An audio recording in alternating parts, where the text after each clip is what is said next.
pessoal! O nosso próximo método de ordenação a ser estudado é o método Hipsort. Mas antes da gente estudar esse método, a gente precisa entender um outro conceito, que é o conceito de árvore dentro da computação, em especial dentro da disciplina de estrutura de dados. Bom, na computação, uma árvore, tá? Ela é definida como um conjunto finito de nós. Esse conjunto ele pode ser vazio ou consistir de um nó, que a gente chama de nó raiz, associado por meio de arestas às suas subárvores. Cada subárvore ela segue a mesma definição, ou seja, também forma uma árvore se tomada individualmente. Então, o número de subárvores de um nó a gente chama, tá, de grau daquele nó que contém aquelas subárvores. Um nó de grau 0 é chamado de nó externo ou nó folha, e aqueles que não são nós externos são chamados de nós internos, tá? Então, aqui eu tenho uma exemplificação de uma árvore, né, representada graficamente. A gente nota, né, aqui o nó raiz, certo? E a esse nó raiz estão associadas subárvores por meio de arestas. Então, isso aqui pode ser visto como uma subárvore desse nó, esse outro aqui como uma subárvore desse nó raiz, e esse outro aqui também uma subárvore desse nó raiz. Então, coloquei aqui pontilhado, tá, para vocês, para ficar bem claro quem são as subárvores desse nó raiz. Como eu disse para vocês, o grau de um nó ele é determinado pela quantidade de subárvores ligadas àquele nó. Então, se eu tomo esse nó aqui em específico, né, eu noto que ele contém duas subárvores, que seriam representadas por meio desses nós aqui. Então, o grau desse nó marcado em verde seria 2. Já nesse caso aqui, como esse nó só tem uma subárvore, né, representada por esse nó, eu digo que esse nó tem grau 1. Esses nós agora pintados em verde aqui representam os meus nós folhas, né, ou nós externos, justamente porque o grau deles é 0, eles não têm nenhuma subárvore ligadas a eles, né? E, bom, o conceito de árvore ele é muito importante na computação para a gente modelar inúmeros problemas. Só para dar um exemplo de uma coisa mais palpável para vocês, né, imagine que você queira modelar a estrutura de um website. Né, você foi contratado lá para fazer um site para uma determinada empresa. Né? Então, antes de você começar a codificar, você precisa ter uma visão em alto nível da estrutura desse site, ou seja, como o conteúdo é distribuído, né, dentro das diversas páginas desse site. E, obviamente, que existe uma relação entre essas páginas. Né? Então, você pode imaginar que, por exemplo, o seu nó raiz represente a sua página principal, né, a sua home. E que aquela home, ela, por meio de links, né, ela te dá acesso a 3 páginas diferentes dentro do seu site. Porém, uma daquelas páginas provê acesso a 2 outras páginas diferentes. Então, você pode modelar os nós como sendo as páginas, né, e as arestas que ligam esses nós como sendo o link entre essas diferentes páginas. Aqui no caso, para a nossa disciplina de estrutura de dados, em especial o método de ordenação que a gente vai estudar, o Hipsort, o que interessa para a gente são as árvores binárias. O que é uma árvore binária? A árvore binária é aquela em que cada nó tem no máximo 2 subárvores. Então ele pode ter 0, pode ter 1 ou pode ter 2 subárvores, tá? Que aí no caso, quando ele tem as duas, a gente chama de subárvore à esquerda e subárvore à direita. Então se a gente toma o nó raiz aqui, né, o vermelhinho, nessa representação gráfica, quem seriam as 2 subárvores desse nó? Bom, essa aqui seria uma das subárvores e essa aqui seria outra subárvore. Né? Se a gente tomasse esse nó aqui, quem seriam as subárvores dele? Então seria esse pedaço a subárvore à esquerda e esse aqui a subárvore à direita. E eu posso fazer a mesma avaliação para cada um dos nós, né? Pegando esse aqui e como nó a ser avaliado, esse aqui seria a subárvore à esquerda, esse aqui é a subárvore à direita. Então notem, todo nó ele tem 2 nós, né?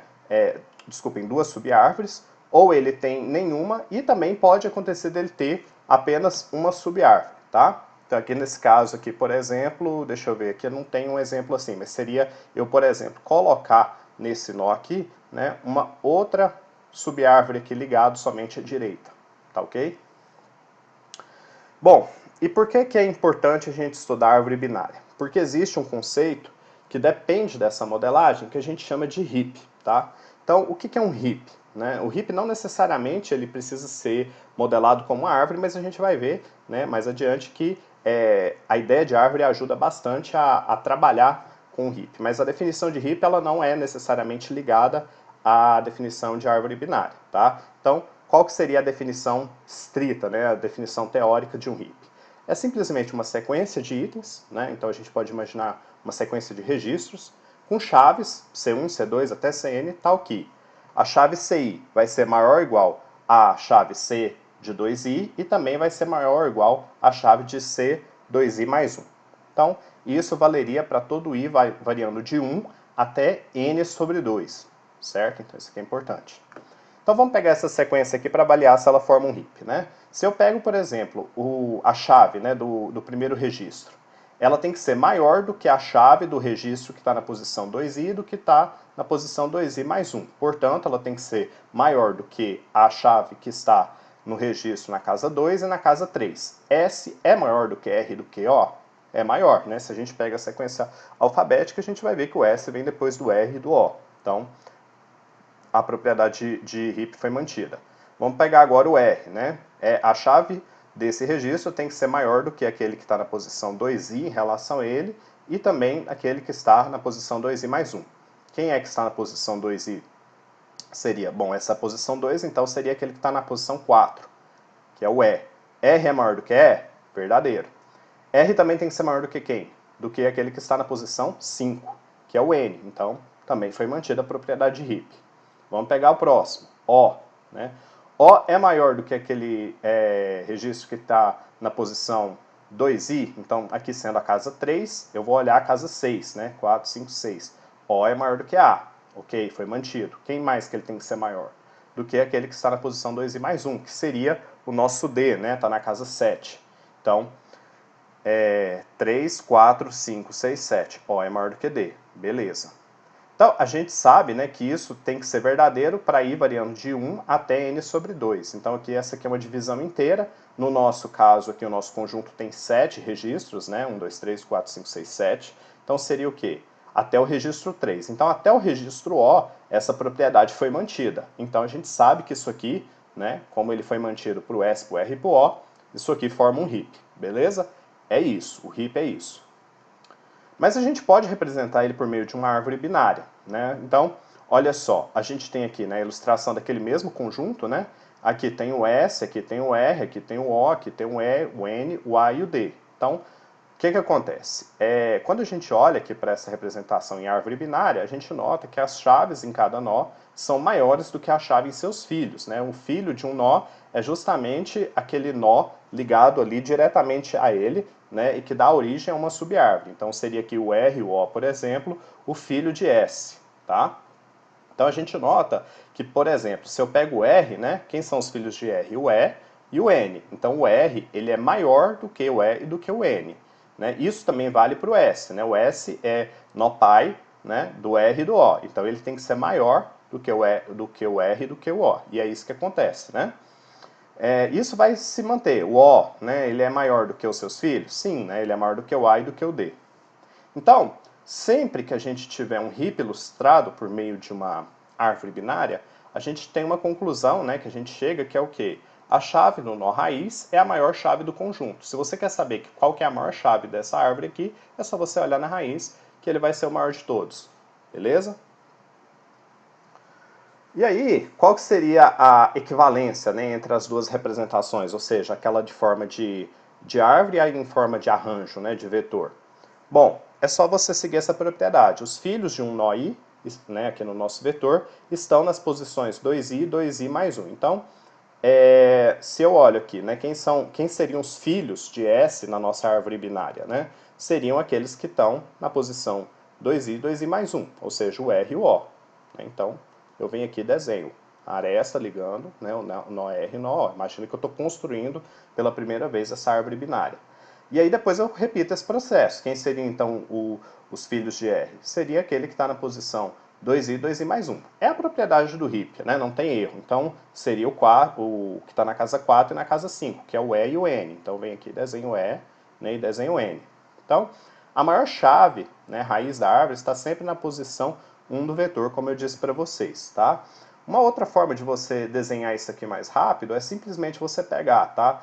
Que é equivalente a você ir seguindo essa propriedade aqui de 2i, 2i mais 1, é você pegar essa sequência aqui do vetor e ir distribuindo ela numa árvore binária na ordem de leitura, ou seja, pegar a partir da esquerda para a direita e distribuindo cada registro em um nó, né, na ordem de leitura, que seria, no caso, a ordem de leitura ocidental, que seria de cima para baixo e da esquerda para a direita. Então eu começo aqui em cima, no S, depois pego o R e coloco aqui à esquerda, depois o O à direita, depois pego o E e coloco aqui mais à esquerda, depois o N aqui à direita, e depois o A aqui à esquerda, e depois à direita. Lembrando que essa árvore ela tem que ser binária, tá? Bom, gente, e como é que a gente faz para construir um heap dado uma sequência embaralhada qualquer de registros, né, de chaves de registros? Bom, a gente tem um algoritmo, né, elegante para construir o heap que foi proposto em 64 por um cara, né, que tinha o sobrenome Floyd. Então, o algoritmo ele não necessita, né, de nenhuma memória auxiliar. O que quer dizer isso? Que para você construir o heap, dado um arranjo, né, um vetor de chaves, você consegue fazer esse heap usando o próprio vetor em que aqueles registros foram fornecidos. Você não precisa de usar um vetor extra para poder fazer isso, tá? Então considere lá um vetor V1 até Vn, tá, com chaves embaralhadas, né? Como é que você constrói um heap em cima desse vetor? Então, você começa admitindo que os itens que estão na casa Vn sobre 2 mais 1, Vn sobre 2 mais 2 até Vn, tá? Eles não violam a condição de heap. Então você admite isso já de cara, que é aquele conjunto embaralhado do jeito que ele está, beleza? Por que a gente pode fazer essa consideração, né? Admitir isso? Porque se você olhar, tá? Nesse intervalo, a partir de Vn sobre 2 mais 1, tá? Que seria ali o primeiro elemento a partir da metade, né? Do seu vetor.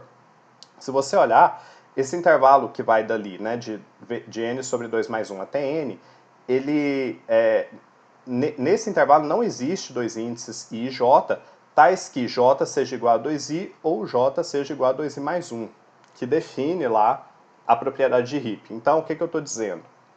Se você pega, por exemplo, né?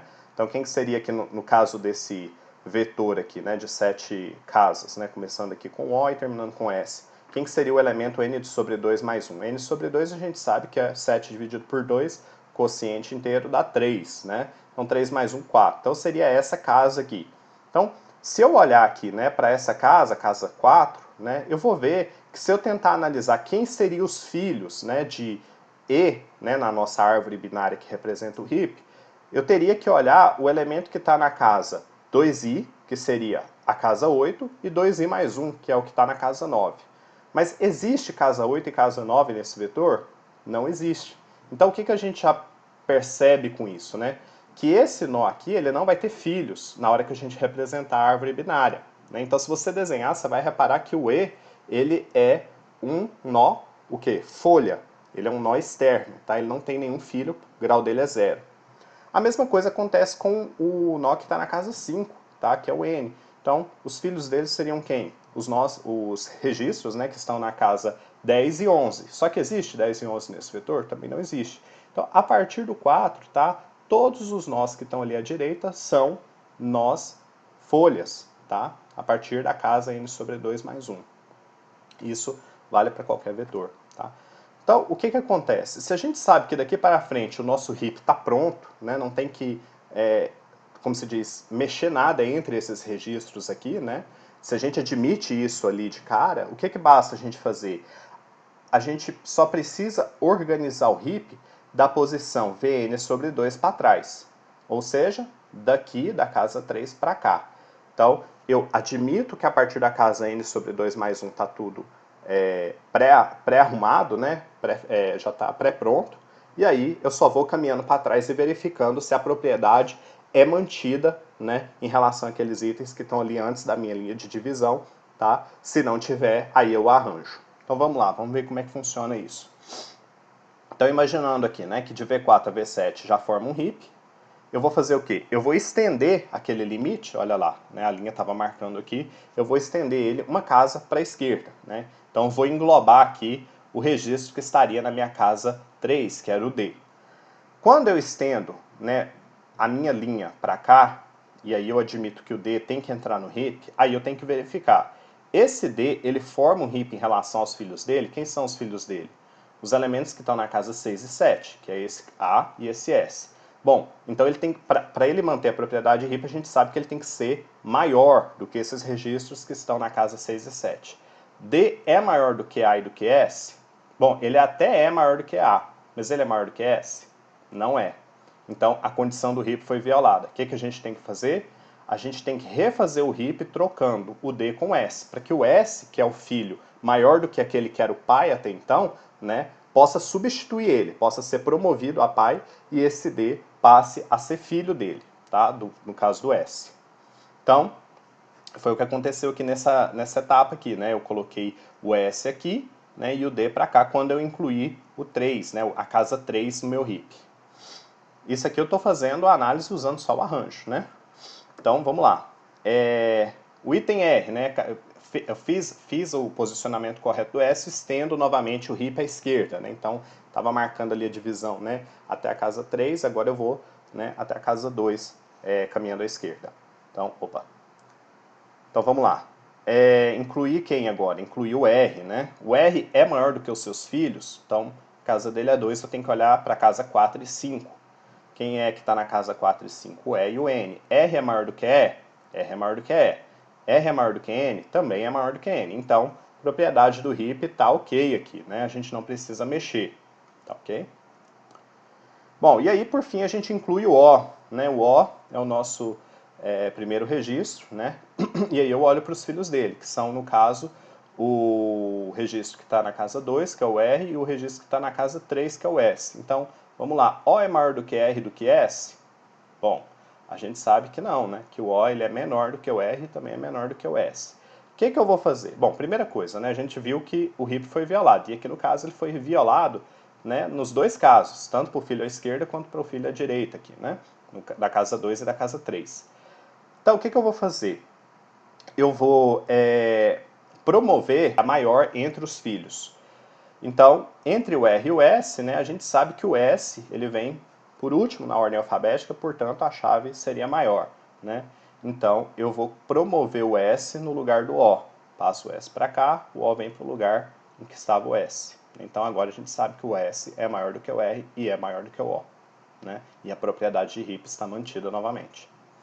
Beleza? Então, se você olhar, esse aqui, né, é justamente aquela sequência que eu mostrei para vocês inicialmente, na hora que eu comecei a falar do heap, né? S-R-O-E-N-A-D, né? Então, se você caminhar aqui até a posição 3, você vai ver, né, que a propriedade de heap ela é mantida. S é maior do que R do que O, R é maior do que E do que N, e O é maior do que A e do que D. Beleza?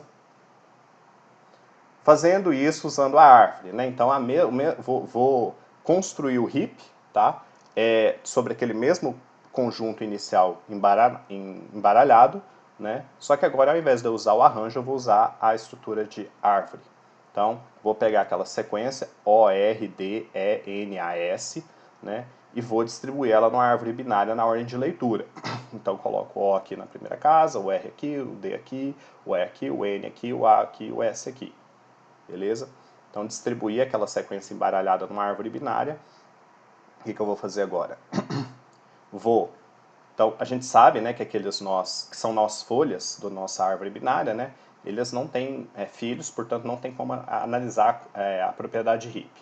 Então, se eu tenho que incluir, né, um nó aqui no meu heap, então esses aqui já formam um heap, né, se eu tenho que incluir um nó nesse heap meu, quem que eu vou incluir? Eu vou incluir aquele que está na casa 3, né, que seria lá do nosso vetor a casa 3, né, mas aqui é o nosso nó 3. Então eu vou incluir o D.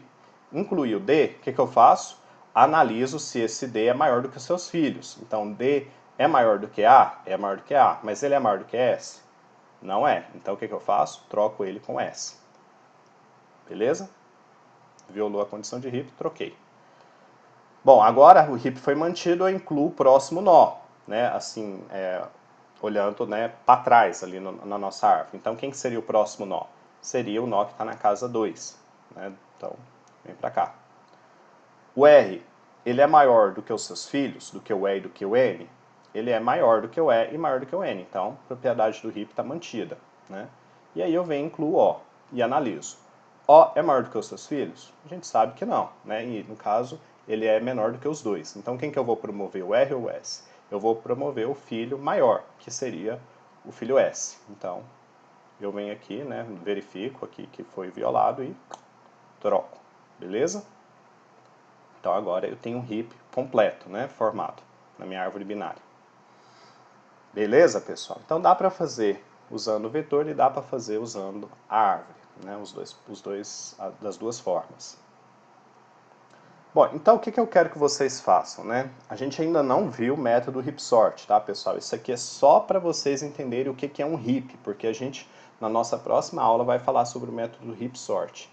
Mas antes da gente falar do método de ordenação de heap sort, tá? Se vocês olharem aqui, o nosso vetor, ele forma um heap, mas ele não está, no final, né, ele não está ordenado do menor para o maior, né? Por exemplo, o S aqui, né, ele não é menor do que o R, né? E se tivesse ordenado, deveria ser, tá? Então a gente vai ver como é que faz isso na próxima aula, mas para você trabalhar com o método heap sort, para você entender ele claramente, é muito importante que você exercite como construir o heap dado uma determinada sequência. Então eu vou deixar esse exercício aqui para vocês, tá? Simule passo a passo a construção de um heap para sequências abaixo, essas sequências são dadas embaralhadas, por meio da representação de árvore de arranjo. Então, você vai fazer das duas formas, usando a estrutura de árvore, né, a estrutura gráfica, e também usando a estrutura de vetor. Tá?